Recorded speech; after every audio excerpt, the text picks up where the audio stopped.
আজরাইল মানুষের জান কবজ করতে গিয়ে 2 দিন 2টা মানুষের জান কবজ করতে গিয়ে সবচাইতে বেশি আজরাইলের মায়া লেগেছিল। আজরাইল পৃথিবীর মানুষের জান কবজ করে, পৃথিবীর মানুষের জানগুলো আহরণ করে নেয়। কোনোদিন আজরাইলের মন কোনোদিন নরম হয় না, আজরাইলের কোনোদিন খারাপ লাগে না।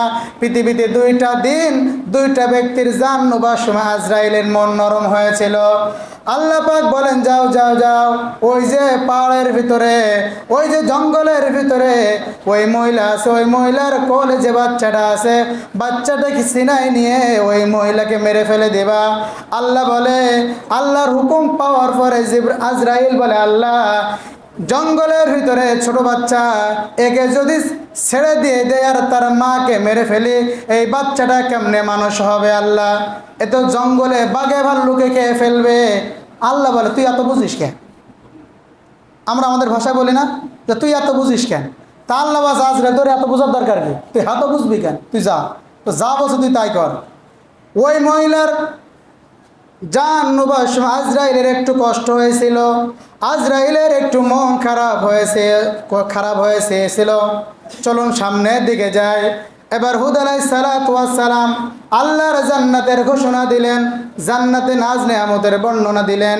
দেওয়ার পরে সাদ্দাত বলে, ঠিক আছে, আল্লাহ পাক জান্নাতের ইটগুলো সোনা দিয়ে বানাবেন, রূপা দিয়ে বানাবেন। গোটা জামার সুন্দর সুন্দর সোনাগুলো রূপগুলো কালেক্টেড করে উনি ফর্মের ভিতরে ফেলায়া সোনা দিয়ে ইট বানায়া 30,000 শ্রমিক খাটায়া বানানো জান্নাত বানিয়েছে। জান্নাতের ভিতরে শুনেছে আল্লাহ হুর দেবে, গিলমান দেবে, গোটা দুনিয়ার সুন্দরী সুন্দরী নারীদেরকে দিয়ে ওই জান্নাতে ভরেছে। জান্নাতে যত নাজ নেয়ামত আল্লাহ দিবে সব কিছু কৃত্রিম জান্নাতে ওই সাদ্দাত বানিয়েছে। এমন সময় সাদ্দাত একদিন কি করলো, একটা জায়গা, একটা স্বর্ণের বড় অভাব পড়ে গিয়েছে, স্বর্ণ ছাড়া এই জায়গাটা বুকিং করা যাচ্ছে না। রাস্তায় বাইর হয়ে দেখে একটা মহিলা যার গলায় স্বর্ণের একটা চেন আছে। এই চেনটা হয়ে গেলে তার আশা পূরণ হয়ে যাবে, জায়গাটা ভর্তি হয়ে যাবে। মহিলার কোনো স্বামী নাই, মহিলা বিধবা, তার ছোট একটা বাচ্চা আছে। এই অবস্থায় ওই সাদ্দাত গিয়ে ওই মহিলার কাছ থেকে চাঁদাবাজি করে, জুলুম করে ওই মহিলার গলা থেকে হাতটা খুলে নিয়েছে। খুলে নেওয়ার পরে এবার মহিলা বলে, সাদ্দাত, এটা তুমি কি করলে? আমার তো স্বামী নাই, আমার তো দুনিয়ায় দেখার মতন কেউ নাই, আমার তো সংসার করার শক্তি দেওয়ার মতন কেউ নাই।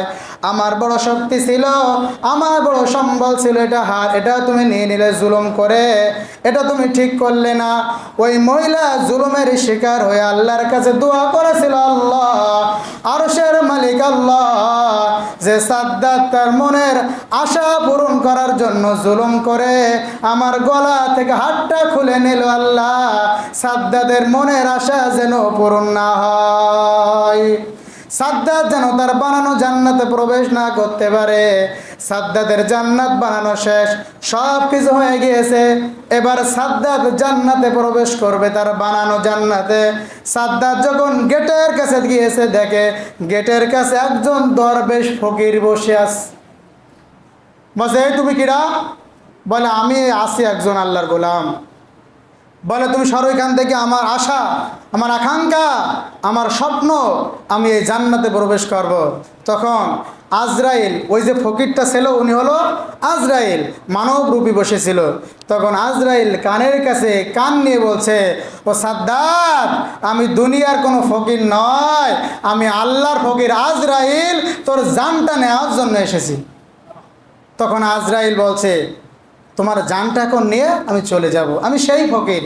তখন সাদ্দাত বলছে, দেখো, তুমি আমার জান নাও, আমার জাহান কবজ করো, আমার আপত্তি নাই, তবে আমি এত কষ্ট করে এই যে জান্নাত বানালাম, আমার জান্নাতে একবার যাওয়ার সুযোগ দাও, আমি যেন জান্নাতটা একবার ঘুরে আসতে পারি। আমি একবার ঘুরে আসব, এরপরে তুমি আমার জান নিও, আমার কোনো আপত্তি নাই, কোনো আমার প্রশ্ন নাই। কিন্তু আজরাইল বলছে, না, এই সময় তোমাকে দেওয়া হবে না। আল্লাহ রাব্বুল আলামিন সুন্দর করে ওখানে বলে দিয়েছেন, ইযা জাআ আজালুহুম লা يستأخرون ساعة ولا يستقدمون যার যখন মৃত্যু উপস্থিত হয়ে যায়, 1 সেকেন্ড কারোর আগেও মৃত্যু হবে না, 1 সেকেন্ড কারোর পরেও মৃত্যু হবে না। যার যখন মৃত্যুর সময় তার তখন মৃত্যু হয়ে যাবে। আজরাইল বলে, সাদ্দাত, না না না, তোর আর সুযোগ দেওয়া হবে না, তোর কল্পিত জান্নাতে তুই যাইতে পারবি না, এই মুহূর্তে তোর জানটা কবজ করব। তাফসীরের ভিতরে লেখে, ওই যে মহিলার কাছ থেকে স্বর্ণগুলো চাঁদাবাজি করে এনেছিল, জুলুম করে এনেছিল, আর মহিলা দোয়া করেছিল, আল্লাহ আল্লাহ, যে কারণে স্বর্ণটা নিয়ে গেল সাদ্দাদের মনের আশা যেন পূরণ না হয়, ওই মাজলুমের দোয়া কবুল হয়ে গিয়েছে। সাদ্দাদের বানানো জান্নাতে তিনি কিন্তু ঢুকতে পারে নাই। আজকেও যারা মানুষের উপরে জুলুম করেছে, বিশেষ করে আলেমদের উপরে যারা নির্যাতন করেছে, গোটা ওয়ার্ল্ডের, গোটা পৃথিবী মুসলমানদের হৃদয় স্পন্দন আল্লামা দেলোয়ার হোসেন সাঈদী সাহেব। আপনারা তো জানেন, আমরা গিয়েছিলাম তার এলাকায়, তার মসজিদে নামাজ পড়ার পরে একজন মুরব্বী আমার সাথে সাক্ষাৎ করে আমরা কথা বলার সময় বলেছে, সাঈদী সাহেবকে বলা হয়েছিল তোমাকে নির্বাহী কমিটির আদেশে তোমাকে মুক্তি দেওয়া হবে, আপনি এই খাতায় সাইন করেন।